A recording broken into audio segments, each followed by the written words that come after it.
I receive a random call from my doctor's office. Pick up the phone, say hello. The person on the other side of the line, with a voice of mild distress, goes, "Hi, is this Joffrey? We'd like you to come back to the office. We got your blood results in." My stomach drops a bit, not knowing what it is to expect. So I head to the clinic, a bit anxious, sit down with the doctor, and then he hits me with, "You're pre-diabetic or borderline on that pre-diabetic phase." I blink and try to make sense of it. Pre-diabetic, what does that even mean? Like, I play sports. I'm kind of skinny, and I don't have that much sugar. Sure, I understand, I'm South Asian, maybe I have a family history, but I shouldn't have to worry about this because I am active. And he hits me with, "I understand, but you need to eat fewer carbs, you need to cut out any sugar, dessert, and you maybe need to lose a bit of weight." In my head, I ask him, "Lose weight? But I'm already skinny. What do you mean?" And I kind of exit the doctor's office a bit flustered. Like, I know the generic advice of don't eat sugar, don't eat anything that's sugary, that might spike up your insulin. But in my head, I'm still thinking, okay, I'm gonna start doing more sports or, walking more or, not eating in sugar. I told myself 3 months later, I'm gonna come back to the same office, do this blood work and see what happens. So lo and behold, with the changes that I thought, 3 months later I come back, the doctor's like, "You're still borderline on that pre-diabetic stage. I'm recommending metformin." And at that point I was just like, metformin? Isn't that what old people take to control their blood sugar? I can't be taking metformin. That's not something for me. That's clearly you have something wrong with your data. And then the deeper I realize, go into this, and the more research I do into this, I realize it's all about body composition, insulin sensitivity or resistance of it, and overall metabolic health. I'm gonna discuss that in this video and how I went about this issue of going from pre-diabetic to having everything under control. And I'm still working on this.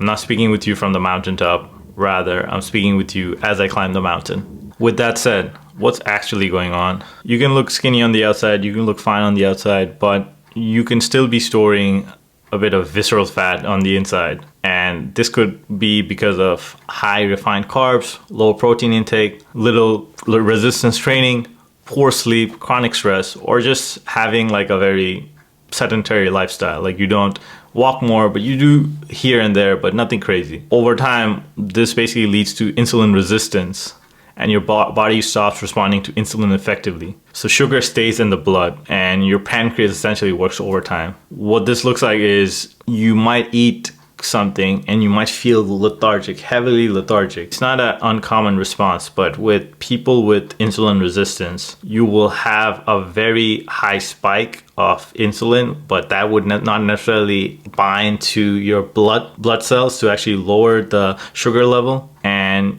your pancreas is going to be working overtime, your digestion system is going to be working overtime, and you're going to feel really lethargic and sleepy, but nothing's going to happen. Your sugar level is still going to be high. So that's when regular becomes pre-diabetic, pre-diabetic becomes diabetic. So how does the doctor measure it? How does the doctor know that you're going from normal level to pre-diabetic to diabetic? Well, they look at your test result that shows your blood A1C levels. So what is A1C? A1C test measures the amount of glucose or sugar that is attached to your hemoglobin. That's a protein in the red blood cell that carries oxygen. That measures your average blood sugar level over the past 3 months. Normal would be below 5.7%.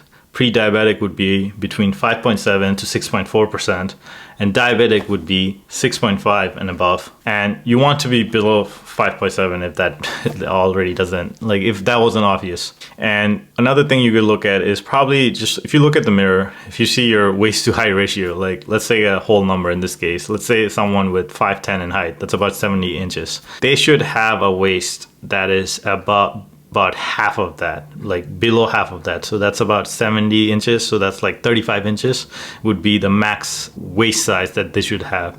Ideally, it should be less than 35 inches. And you don't necessarily need to go too deep into that. If you just look in the mirror, you could tell if you have visceral fat or not. You're basically holding a lot more fat here in your stomach area. That would just mean that you have a bit of insulin resistance. It's nothing to be ashamed of. It's more like you need to course correct, which will actually help you fix it. It's something that is very much preventable. With that said, what is the fix here? What can you actually do to go from pre-diabetic back to normal levels? Well, number one, to start off, you need to lift weights.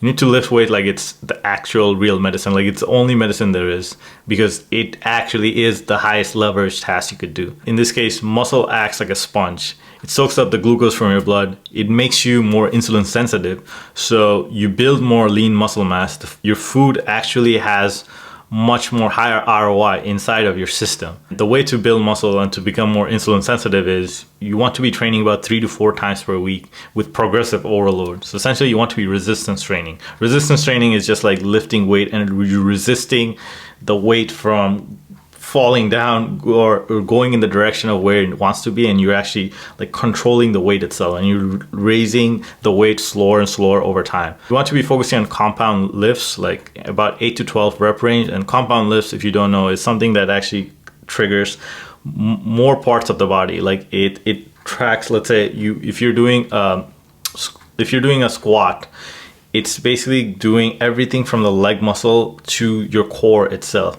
If you're doing a bench press, it's actually doing everything from your tricep to your chest and all the stabilizer muscles that are around there. So that's considered compound movement. It's basically engaging multiple muscles at the same time. You want to be focusing on that. Number 2, walk more, especially zone 2 cardio. What is zone 2 cardio? Zone 2 cardio is where you are achieving about 60 to 70% of your maximum heart rate. Now your maximum heart rate would be about 220 minus your age. So if we take a 20-year-old in this case, 220 minus 20 would be 200 beats per minute. And we take about 60% or 70% of that, and that should be the heart rate that is zone 2, meaning this is easily achievable by just walking. And walking is what gets you that. So you want to aim for about 8,000 to about 10,000 steps per day. And how do you get more tactical in that? Like, how does someone get 10,000 steps? Like, people always talk about this, but everyone's like, just walk more, just walk more. But then how much time do I walk? Like, if you want to get more tactical, 10,000 steps is about 1 hour and 30 minutes of walking if you just walk at a steady, brisk pace. And it might fluctuate for people, but about 1 hour and 30 minutes. If you're just existing throughout the day, like you achieve about 30 minutes of walking just by like doing regular random errands, just by staying sedentary. And so the remaining that's left is about 1 hour of walking. So if you want to actually walk outside, you should walk about 1 hour outside. And if you want to go even more tactical in this case, walk after every meal. After every meal you have, just go outside, just take a 10 to 20 minute walk. And when you're taking a break, if you are on your desk studying, or if you're at work, just take a walk when you want to take a break. Go outside, have a walk, and you can easily get to that 10,000 steps if you just constantly keep walking, because by the end of it, you just look at your health app and 10,000 steps would be very easily achievable. If anything, you might surpass that. And this will not only burn fat without stressing your body, but it will also build mitochondrial health too, which is what will actually build more ATP, give you more energy, stop that insulin resistance, and overall help you achieve a better life. Step 3, clean up your diet without starving. This is where most people go wrong.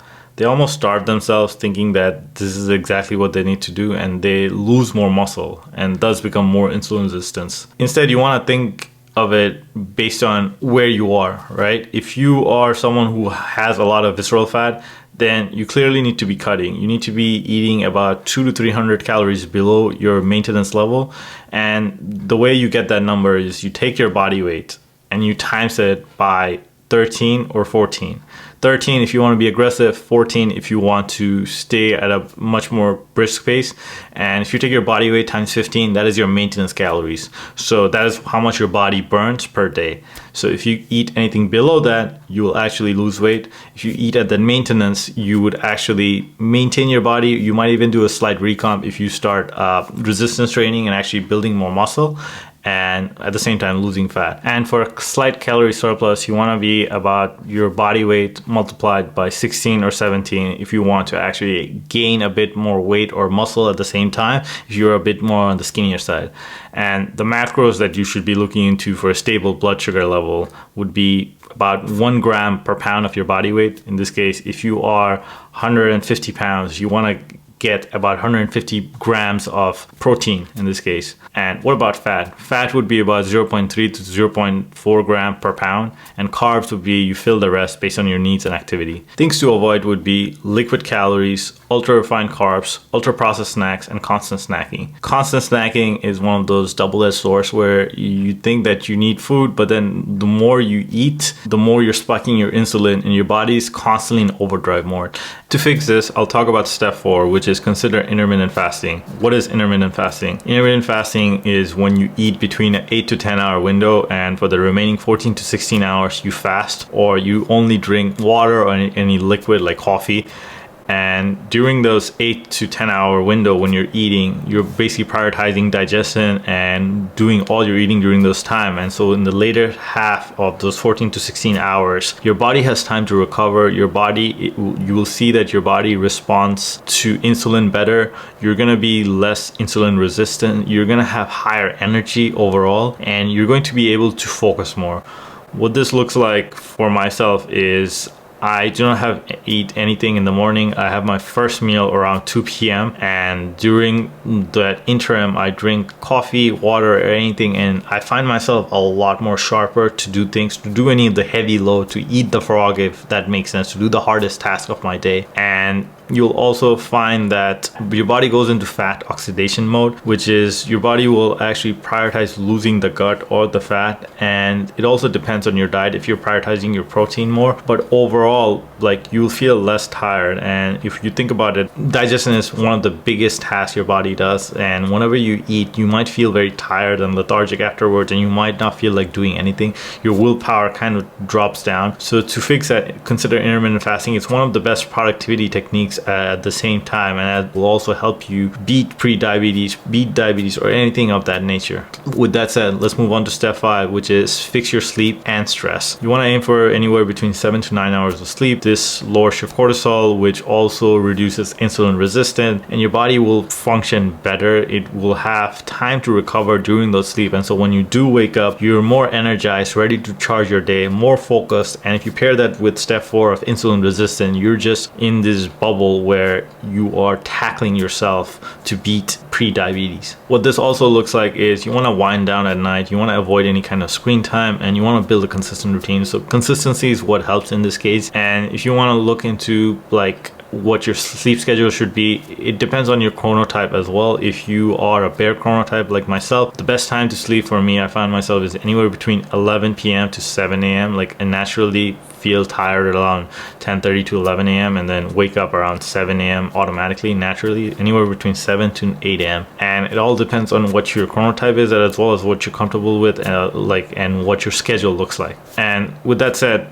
step 6 in this case would be supplements that help. The biggest supplements in this case that help would be vitamin D3 and K2. These improve insulin sensitivity by a lot. If you look at it, most of the people around us, including myself, I was deficient in vitamin D3, and that is the biggest deficiency that anyone can talk about. The reason for that is we're less exposed to the sun itself. Most of the diseases, most of our issues, if you look back, you could trace it back to this deficiency in vitamin D3. And so if you actually increase vitamin D3 levels, you will see that you'll have less health issues. And what this looks like is having like about 5,000 IUs of vitamin D3, and you want to pair this with vitamin K2. This is something you could get together as a stack. And the reason you want to deal with vitamin K2 is because K2 helps the D3 move around your blood system. What happens is this D3 produces calcium, and if you do not have a way of actually moving this calcium, then your body will actually have a high calcium level, and so this K2 will actually help disperse that throughout your bloodstream. It's basically this fat that helps you in this case. Or you could also take vitamin D3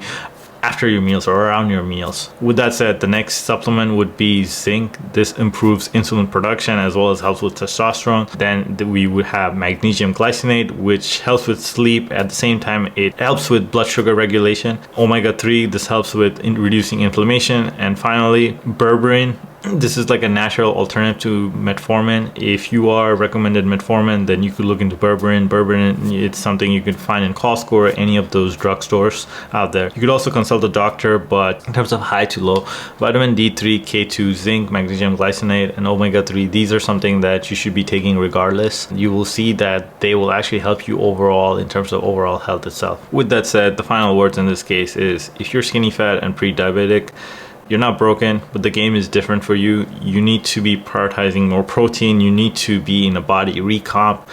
You should not be too much in a weight loss journey, but you need to be in a body recomp. This could mean losing weight and building muscle at the same time, or if you are much more on the skinnier side, then it would be building more muscle, and so increasing calories at that point. And it's not about aesthetics anymore, it's more about metabolic survival, and so it only cares about how your cell functions. So don't wait, start lifting, start walking, start eating to build, not just break down. Fix your lifestyle. I'm speaking to you from the trenches and not the mountaintop itself. I'm dealing with this myself, so if you need more consultation, feel free to DM me or feel free to comment on this video with your needs. I will make sure to get back to you. Cheers.